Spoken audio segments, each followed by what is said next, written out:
जब परमेश्वर एक व्यक्ति को एक उद्देश्य के साथ बुलाते हैं, वह व्यक्ति शैतान का एक लक्ष्य बन जाता है, टारगेट बन जाता है। तो इस प्रकार परमेश्वर ने अब्राहम के चारों ओर एक सुरक्षा का बाड़ा बांधा। प्रभु कहते हैं, जो तुझे श्राप दे मैं उसे श्राप दूंगा।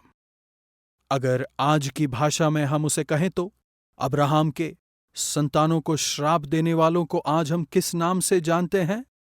एंटीसेमिटिज्म। जी हां, परमेश्वर एंटीसेमिटिज्म को श्राप देते हैं। दूसरे शब्दों में, एंटीसेमिटिज्म परमेश्वर की ओर से श्राप को आमंत्रित करता है। तो यह यहूदियों के लिए परमेश्वर की सुरक्षा का बाड़ा था, और यह उन्हें चाहिए भी था। और शायद हो सकता है आपको भी यह अपने जीवन में मानना हो, कहीं आपके लिए, शायद आप या आपके माँ बाप या शायद आपके बाप दादा कहीं यहूदियों के खिलाफ तो नहीं थे, उनके विरुद्ध बातें की या फिर उन्हें श्राप दिया हो। याद रखिएगा, यह आप पर श्राप लाएगा, आप पर और आपके जीवन पर। मैं आपको बताना चाहूंगा आप इस श्राप से बाहर कैसे आ सकते हैं। एक उदाहरण देना चाहूंगा। व्यवस्था विवरण उसके 27वें अध्याय में परमेश्वर ने इस्राएलियों को वायदे की भूमि में प्रवेश के बाद 12 श्रापों के विषय उन्हें बताया था। अगर वे प्रभु की आज्ञा नहीं मानेंगे तो वे श्राप उन पर पड़ेंगे, जिसे हम व्यवस्था विवरण 27 में पाते हैं। 11वीं आयत से, फिर उसी दिन मूसा ने प्रजा के लोगों को यह आज्ञा दी, जब तुम यरदन पार हो जाओ तब शिमोन, लेवी, यहूदा, इस्साकार, यूसुफ और बिन्यामिन गरिजीम पहाड़ पर खड़े होकर आशीर्वाद सुनाएं, और रूबेन, गाद, अशेर, जबूलून, दान और नप्ताली ये एबाल पहाड़ पर खड़े होकर श्राप सुनाएं। वे इन 2 चीजों के अनुभव के बिना वायदे के प्रदेश में प्रवेश नहीं कर पाए। आशीष अगर वे आज्ञाकारी रहे तो, और श्राप अनाज्ञाकारी रहे तो। वायदे के प्रदेश का रास्ता इन दोनों से होकर गुजरता था। और उसके बाद हम देखते हैं 12 श्रापों को। हम उसकी गहराई में नहीं जाएंगे, पर पढ़ना चाहूंगा 15वीं आयत से, श्रापित हो वह मनुष्य जो कोई मूर्ति कारीगर से खुदवाकर या ढलवाकर निराले स्थान में स्थापन करे, क्योंकि इससे यहोवा घृणा करता है।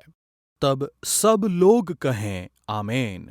यहां क्या देखते हैं? सारे इस्राएल को अपने आप को श्राप सुनाना होता था अगर वे किसी प्रकार की मूर्ति पूजा में अगर लिप्त होते तो, या फिर जिसे आज हम कहते हैं कल्ट या पंथ। यह एक प्रमुख कारण है लोगों के जीवन में श्राप के आने का, प्रवेश करने का। अगर वे मूर्ति पूजा में लिप्त होते हैं, झूठे देवी देवताओं की आराधना में अगर वे लिप्त होते हैं, तो अपने ऊपर श्राप लाते हैं। निर्गमन 20वें अध्याय 3री आयत में परमेश्वर आज्ञा देते हैं, मैं तुम्हारा परमेश्वर यहोवा हूं, मुझे छोड़ तुम्हारा दूसरा कोई परमेश्वर ना हो, तुम किसी मूर्ति को ना बनाना। और वे कहते हैं, अगर तुम करोगे तो मैं आने वाली 3 पीढ़ियों से उसका मोल लूंगा। यह केवल तुम्हें बाधित नहीं करेगा, लेकिन तुम्हारी आने वाली 3 पीढ़ियों को भी करेगा। अगर आज आप अपनी जिंदगी में किसी परेशानी का सामना कर रहे हैं, हो सकता है वह आपके दादा की वजह से हो, या फिर आपके परदादा की वजह से, या परनाना की वजह से, या फिर और पूर्वजों की वजह से। देखिए, समस्या को जानना और उसे समझना अति आवश्यक है। व्यवस्था विवरण 27 में श्राप के जिन कारणों को आलेखित किया गया है, उनके विवरण को मैं आपको देना चाहूंगा। जैसे सबसे पहले मैंने कहा, मूर्ति पूजा, अन्य देवी देवता। दूसरा, माँ बाप का अनादर करना। और यह काफी महत्वपूर्ण है। मुझे यह कहने में कोई संदेह नहीं, आज यहां कई लोग हैं जिनकी जिंदगी में समस्याएं हैं, और यह इसलिए क्योंकि आपके माता पिता के प्रति आपका व्यवहार सही नहीं था। आशीष की आज्ञा का विपरीत भी है, याद रखिएगा। अपने माँ बाप का सम्मान कर कि तेरे साथ भला हो और तू इस पृथ्वी पर लंबा जिए। मैं कहना चाहूंगा, अपने मसीही सेवकाई के अनुभव में आज तक मैं ऐसे इंसान से नहीं मिला जिसने अपने माँ बाप का तिरस्कार किया हो और उन्नति पाई हो। मैं नहीं मानता ऐसे लोग मौजूद हैं। स्वतः ही यह आप पर श्राप को लाता है। मेरे कहने का यह मतलब नहीं कि आप उनकी हर बात से सहमत हों या फिर उनकी हर बात को आप मानें।